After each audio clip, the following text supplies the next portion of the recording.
Saat ini kami berada di Desa Pemutaran Bali, di mana terdapat pusat Bayrok, yaitu salah satu metode transplantasi karang dengan menggunakan listrik rendah atau DC untuk mempercepat proses pembentukan substrat pada karang. Penjelajahan kita mulai di Desa Pemutaran, Kecamatan Grograk, Singaraja, Bali. Dahulu di Desa Pemutaran tidak ada bedanya dengan desa-desa di kawasan pesisir lainnya.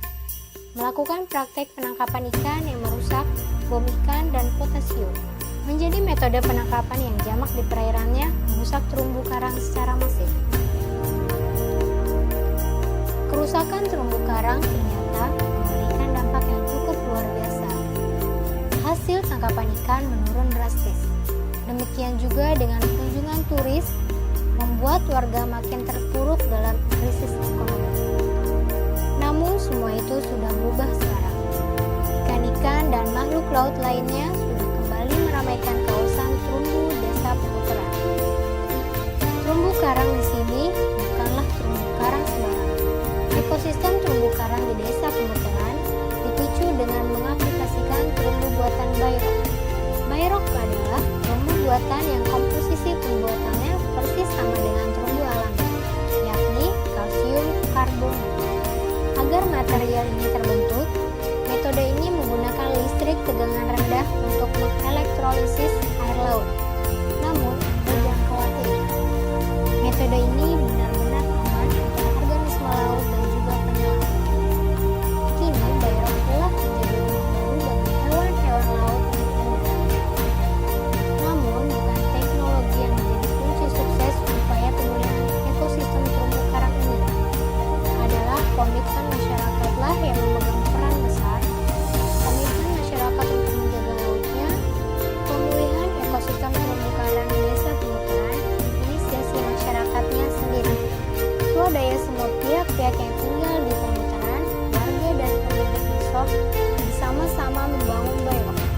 Hingga kini, di Desa Pemutaran berdiri sekitar 70 struktur Bayrok, membuatnya menjadi situs Bayrok terbesar di dunia. Memberikan sensasi berbeda ketika melihat.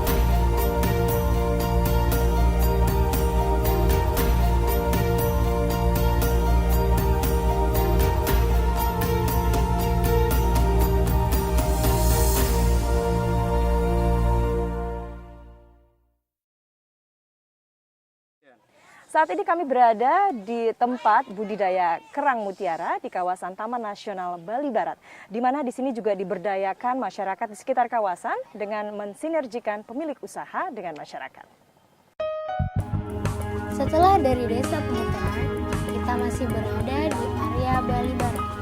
Melihat kegiatan usaha budidaya kawasan pendukung Taman Nasional Bali Barat, sebuah taman nasional juga memiliki fungsi sebagai daerah pendukung bagi kehidupan masyarakatnya.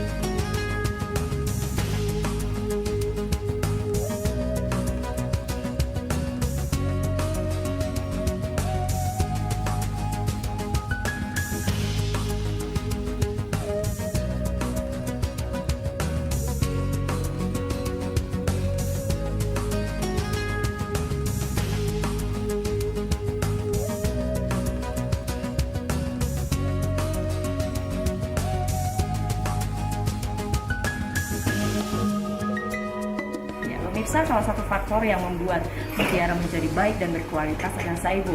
Saibu adalah kerang yang dikorbankan sebagai donatur, kemudian saibu itu dimasukkan kepada kerang yang akan dibudidayakan menjadi mutiara yang baik. Tentunya kerang yang menjadi donatur ini atau saibu ini harus kerang yang kualitasnya baik dan masih muda, yang diambil dari mantel kerang yang didonasikan.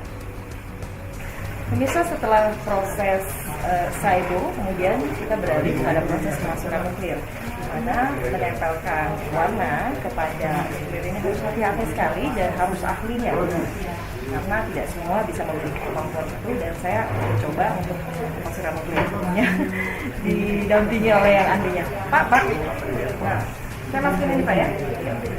Ternyata pemirsa, memang ini sulit sekali dilakukan karena benda ini sangat kecil dan kita harus super hati-hati memasukkannya agar tidak salah tempat.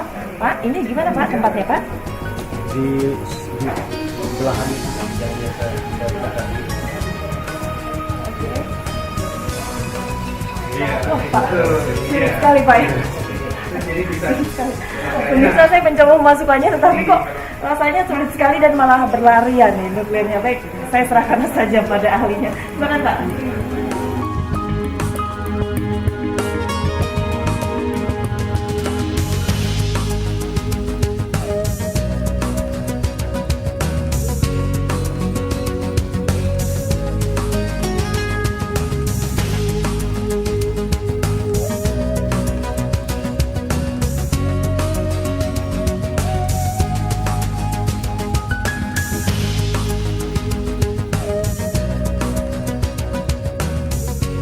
Ya pemirsa, setelah proses 2 tahun berada di laut, kemudian mekanisme itu berjalan, akhirnya kita bisa melihat mutiara yang tumbuh seperti apa. Kita lihat bagaimana hasilnya. Ini adalah mutiara yang dihasilkan dari proses yang sudah berlangsung selama 2 tahun. Bagaimana warnanya kita bisa lihat.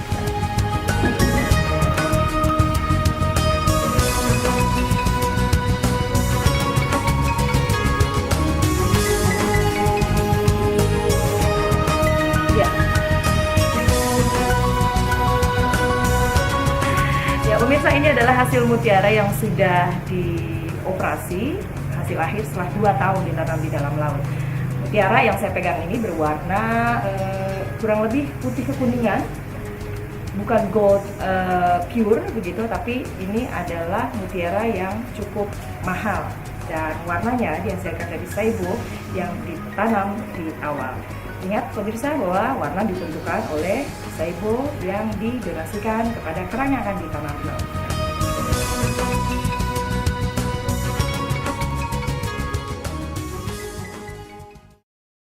Saat ini kami berada di Tulamben, Bali, di mana Tulamben adalah tempat favorit yang banyak menjadi incaran bagi penyelam mancanegara maupun domestik.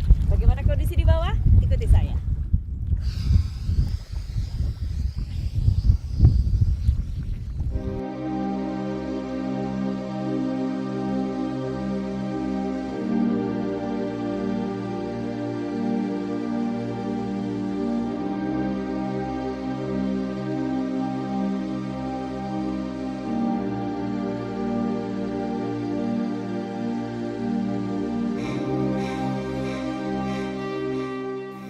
USAT Liberty, pusat perhatian di kawasan Tulamben.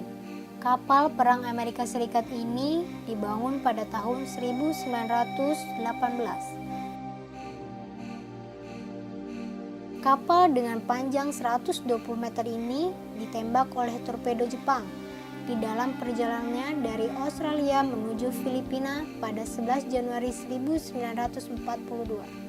Kapal penghancur Belanda masih berupaya menyelamatkan kapal itu dengan menariknya ke pantai kawasan Tulamben. Apa daya, kerusakan yang parah membuatnya tenggelam sebelum mencapai bibir pantai. USAT Liberty tenggelam di kedalaman 8 meter. Alam berkata lain, letusan Gunung Agung pada tahun 1963 memuntahkan 300 juta meter kubik lahar, mendorong kapal Liberty menjauhi pantai, menenggelamkannya ke kedalaman 30 meter.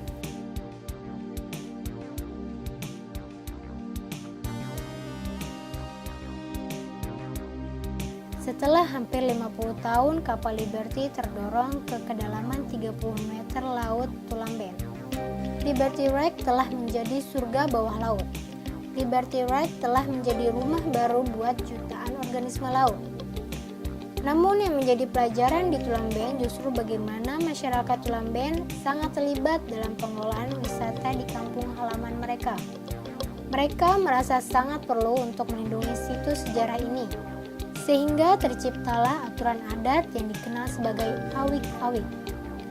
Peraturan masyarakat adat untuk melindungi lingkungannya merupakan salah satu alat pelestarian yang sangat kuat dan itu bisa kita lihat di Tulamben.